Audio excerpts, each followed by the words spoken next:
প্রিয় শিক্ষার্থী বন্ধুরা, ইউটিউব চ্যানেল পিএম লার্নিং স্টেশনে তোমাদের স্বাগত। নিচে তোমাদের জন্য নবম শ্রেণীর ইতিহাস ষষ্ঠ অধ্যায়, দ্বিতীয় বিশ্বযুদ্ধ ও তারপর থেকে সম্ভাব্য 20টি 4 মার্কসের প্রশ্নোত্তর দেওয়া হলো। এই ধরনের ভিডিও পেতে প্লিজ চ্যানেলটি একবার সাবস্ক্রাইব করে দিন। প্রশ্ন 1। দ্বিতীয় বিশ্বযুদ্ধের প্রধান কারণগুলি কি ছিল? দ্বিতীয় বিশ্বযুদ্ধের প্রধান কারণ ছিল: 1. ভার্সাই চুক্তির কঠোর শর্ত। 2. জাতীয়তাবাদী ও প্রতিশোধপরায়ণ মনোভাব। 3. নাৎসি ও ফ্যাসিবাদী শক্তির উত্থান। 4. অর্থনৈতিক মহামন্দা। 5. জাতিসংঘ লিগ অফ নেশনস এর দুর্বলতা। এই কারণগুলিই যুদ্ধের পরিবেশ তৈরি করেছিল। প্রশ্ন 2. ব্লিটজক্রিগ বলতে কি বোঝায়? ব্লিটজক্রিগ বা বিদ্যুৎ যুদ্ধ ছিল জার্মানির এক বিশেষ যুদ্ধনীতি। এতে অত্যাধুনিক ট্যাঙ্ক, বিমান ও গোলন্দাজ বাহিনীকে একসাথে ব্যবহার করে শত্রু শিবিরে হঠাৎ আক্রমণ চালানো হতো। 1939 সালে পোল্যান্ড আক্রমণের সময় এই নীতি ব্যবহার করে জার্মানি দ্রুত সাফল্য লাভ করে। প্রশ্ন 3. পার্ল হারবার আক্রমণ কবে হয়েছিল এবং এর ফলাফল কি? 1941 সালের 7 ডিসেম্বর জাপান হাওয়াই দ্বীপের আমেরিকান ঘাঁটি পার্ল হারবারে হঠাৎ আক্রমণ চালায়।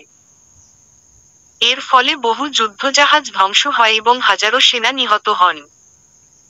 এরপর আমেরিকা সরাসরি যুদ্ধে যোগ দেয়, যা যুদ্ধের গতিপথ পরিবর্তন করে দেয়। প্রশ্ন 4. জাতিসংঘ কবে প্রতিষ্ঠিত হয় এবং এর উদ্দেশ্য কি ছিল? 1945 সালের 24 অক্টোবর জাতিসংঘ প্রতিষ্ঠিত হয়। এর মূল উদ্দেশ্য ছিল: 1. বিশ্বশান্তি রক্ষা। 2. আন্তর্জাতিক সহযোগিতা বৃদ্ধি। 3. অর্থনৈতিক উন্নয়ন ও মানবাধিকার রক্ষা করা। প্রশ্ন 5. দ্বিতীয় বিশ্বযুদ্ধের সার্বিক ফলাফল লিখো। 1. প্রায় 6 কোটি মানুষ প্রাণ হারায়। 2. ইউরোপ ও এশিয়ার বহু দেশ ধ্বংসস্তূপে পরিণত হয়। 3. আমেরিকা ও সোভিয়েত রাশিয়া সুপার পাওয়ার হয়। 4. জাতিসংঘের জন্ম হয়। 5. উপনিবেশবাদ দুর্বল হয়ে স্বাধীনতার আন্দোলন জোরদার হয়। প্রশ্ন 6. দ্বিতীয় বিশ্বযুদ্ধের পর আমেরিকা ও রাশিয়ার নেতৃত্বে গড়ে ওঠা জোটগুলির পরিচয় দাও। উত্তর: দ্বিতীয় বিশ্বযুদ্ধের পর পৃথিবী 2 শক্তিশালী শিবিরে বিভক্ত হয়ে পড়ে। আমেরিকা ও সোভিয়েত রাশিয়া বিশ্বশক্তি হিসাবে আত্মপ্রকাশ করে এবং উভয়ের নেতৃত্বে 2টি ভিন্ন রাজনৈতিক অর্থনৈতিক জোট গড়ে ওঠে। 1. আমেরিকার নেতৃত্বাধীন জোট পুঁজিবাদী শিবির। 1949 সালে আমেরিকার নেতৃত্বে NATO north Atlantic treaty organization গঠিত হয়। এই জোটের উদ্দেশ্য ছিল সোভিয়েত রাশিয়ার কমিউনিজম বিস্তার রোধ করা এবং পশ্চিম ইউরোপে নিরাপত্তা বজায় রাখা। যুক্তরাষ্ট্র অর্থনৈতিক সহায়তার জন্য মার্শাল পরিকল্পনা চালু করে, যার মাধ্যমে ইউরোপের ধ্বংসপ্রাপ্ত অর্থনীতি পুনর্গঠন করা হয়। 2. সোভিয়েত রাশিয়ার নেতৃত্বাধীন জোট কমিউনিস্ট শিবির। 1955 সালে রাশিয়ার নেতৃত্বে ওয়ারশ চুক্তি ওয়ারসো প্যাক্ট গঠিত হয়। এই জোট ছিল ন্যাটোর প্রতিদ্বন্দ্বী, যার উদ্দেশ্য ছিল সমাজতান্ত্রিক দেশগুলির মধ্যে সামরিক সহযোগিতা বৃদ্ধি এবং পুঁজিবাদী শক্তিকে প্রতিহত করা। অর্থনৈতিক সহযোগিতার জন্য Russia Comecon council for mutual economic assistance প্রতিষ্ঠা করে। প্রশ্ন 7. টিকা লেখো। ঠান্ডা লড়াই। 1.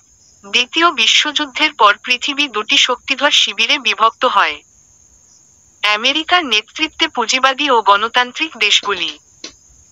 সোভিয়েত রাশিয়ার নেতৃত্বে সমাজতান্ত্রিক কমিউনিস্ট দেশগুলি।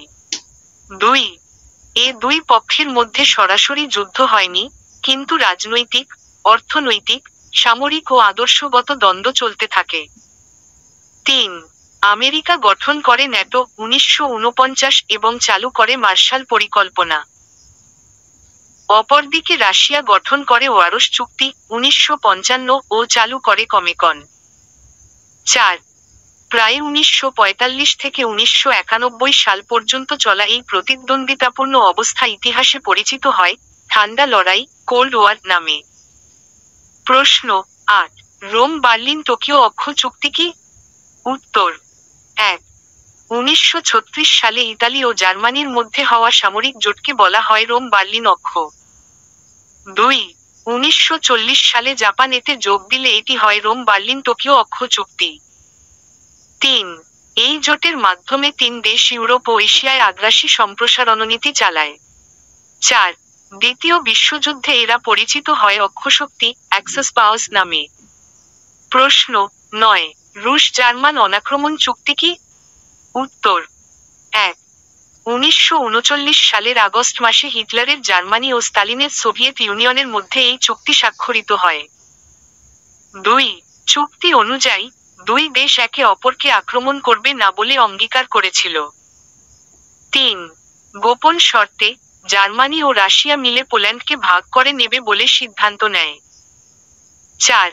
এই চুক্তির ফলেই হিটলার নিশ্চিন্তে পোল্যান্ড আক্রমণ করে, যার ফলে দ্বিতীয় বিশ্বযুদ্ধ শুরু হয়। প্রশ্ন ১০. টিকা লেখো। মিউনিক চুক্তি। উত্তর: ১. ১৯৩৮ খ্রিস্টাব্দে জার্মানি, ইতালি, ব্রিটেন ও ফ্রান্সের মধ্যে এই চুক্তি হয়। ২. চুক্তি অনুযায়ী, চেকোস্লোভাকিয়ার সুডেটেনল্যান্ড অঞ্চল জার্মানিকে দেওয়া হয়। ৩.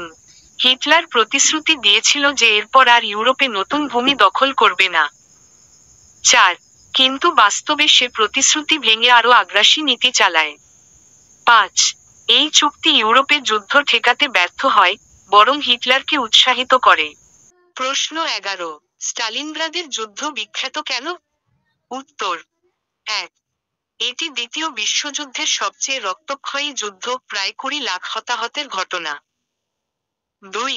এখানে নাৎসি জার্মানি প্রথম বড় পরাজয় স্বীকার করে। ৩. সোভিয়েত সেনাদের দৃঢ় প্রতিরোধ বিশ্বজুড়ে প্রশংসিত হয়। ৪. যুদ্ধটি দ্বিতীয় বিশ্বযুদ্ধের মোড় ঘুরিয়ে দেয়, এরপর মিত্রশক্তির পক্ষে সাফল্য আসতে শুরু করে। ৫. কৌশলগত ও মনস্তাত্ত্বিক গুরুত্ব ছিল, স্টালিনের নামে শহর হওয়ায় হিটলারের অহমিকার প্রশ্ন জড়িত ছিল। তাই এই যুদ্ধ ইতিহাসে অন্যতম বিখ্যাত ও সিদ্ধান্তমূলক যুদ্ধ হিসেবে পরিচিত। প্রশ্ন ১২. আমেরিকা দ্বিতীয় বিশ্বযুদ্ধে যোগদান করেছিল কেন? উত্তর: ১. ১৯৪১ সালে জাপান হাওয়াইয়ের পার্ল হারবারে আকস্মিক আক্রমণ চালায়। ২. এতে আমেরিকার নৌবাহিনীর ও সেনারা ব্যাপক ক্ষতিগ্রস্ত হয়। ৩. এরপর আমেরিকা জাপান, জার্মানি ও ইতালির বিরুদ্ধে যুদ্ধ ঘোষণা করে মিত্রশক্তির পক্ষে যোগ দেয়। ৪. আমেরিকা চেয়েছিল নাৎসি আগ্রাসন প্রতিরোধ ও গণতন্ত্র রক্ষা করতে। তাই পার্ল হারবার আক্রমণ ও বিশ্বশান্তি রক্ষার প্রয়োজনে আমেরিকা যুদ্ধে যোগ দেয়। প্রশ্ন ১৩. দ্বিতীয় বিশ্বযুদ্ধের জন্য হিটলার কতখানি দায়ী ছিল? উত্তর: ১. ভার্সাই সন্ধির প্রতিশোধ। প্রথম বিশ্বযুদ্ধ শেষে জার্মানির উপর কঠোর ভার্সাই সন্ধি চাপানো হয়েছিল। হিটলার এই সন্ধি ভঙ্গ করে প্রতিশোধ নিতে চেয়েছিল। ২. আগ্রাসী নীতি। হিটলার এক জাতি, এক নেতা, এক সাম্রাজ্য নীতি নিয়ে ইউরোপের বিভিন্ন দেশ দখল করতে শুরু করে। ৩. পোল্যান্ড আক্রমণ। ১৯৩৯ হিটলারের পোল্যান্ড আক্রমণের মাধ্যমেই দ্বিতীয় বিশ্বযুদ্ধের সূচনা হয়। ৪. নাৎসি জাতীয়তাবাদ ও সামরিকবাদ। হিটলার জার্মান জাতিকে শ্রেষ্ঠ বলে প্রচার করে এবং সামরিক শক্তি বাড়িয়ে যুদ্ধের পরিবেশ সৃষ্টি করে।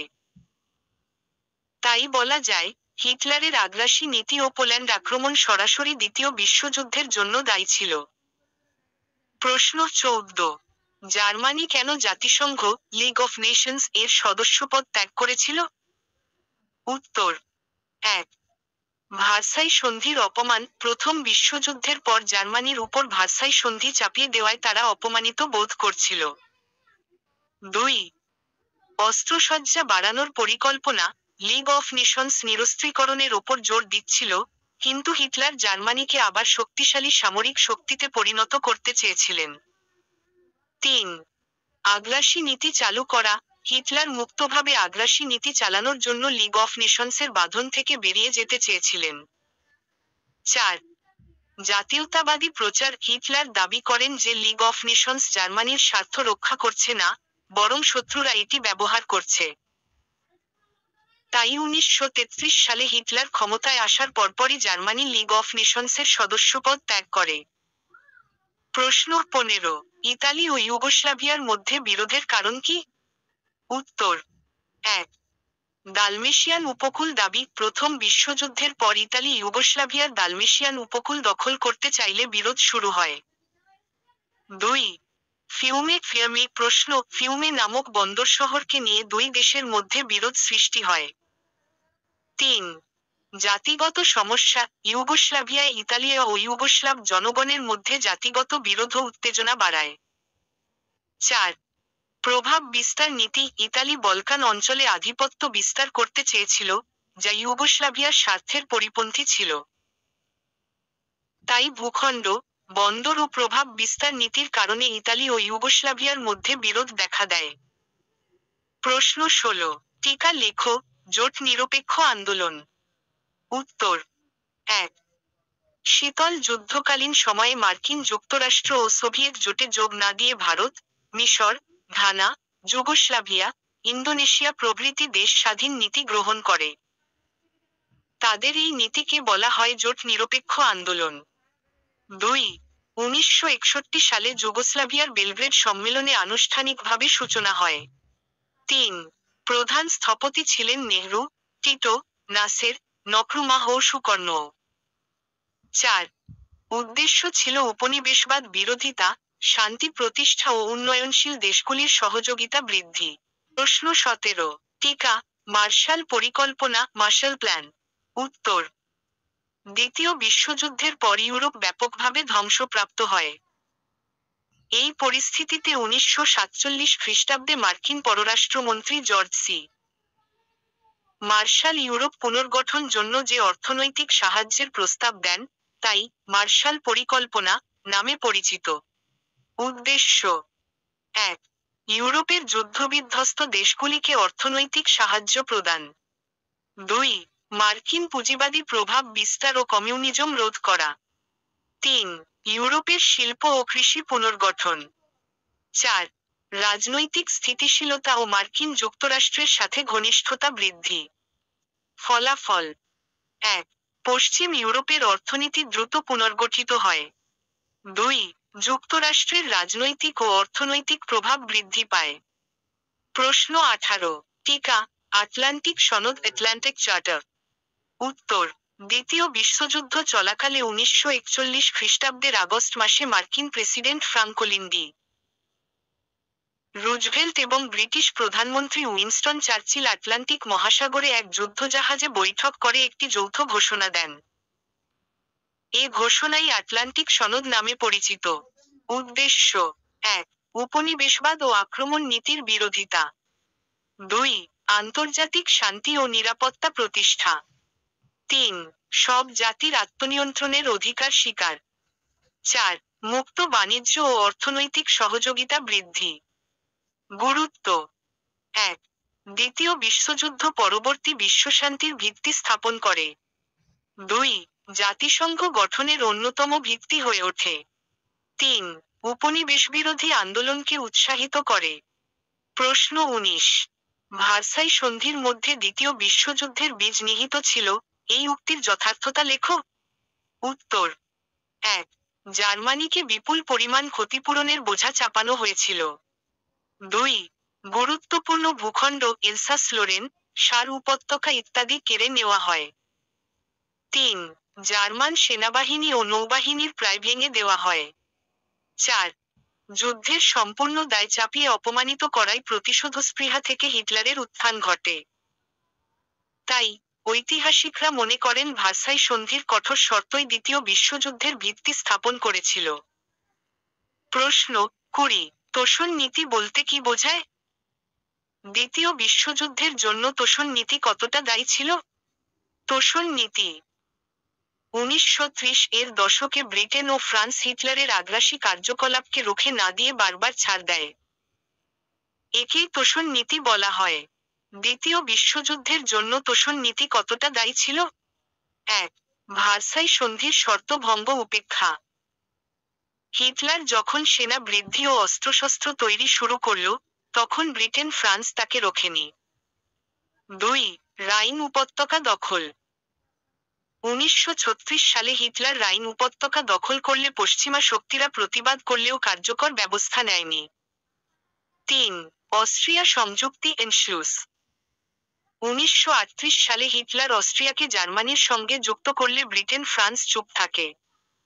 4. মিউনিক চুক্তি। 1938 সালে হিটলারকে সুদেতেনল্যান্ড দেওয়া হয়।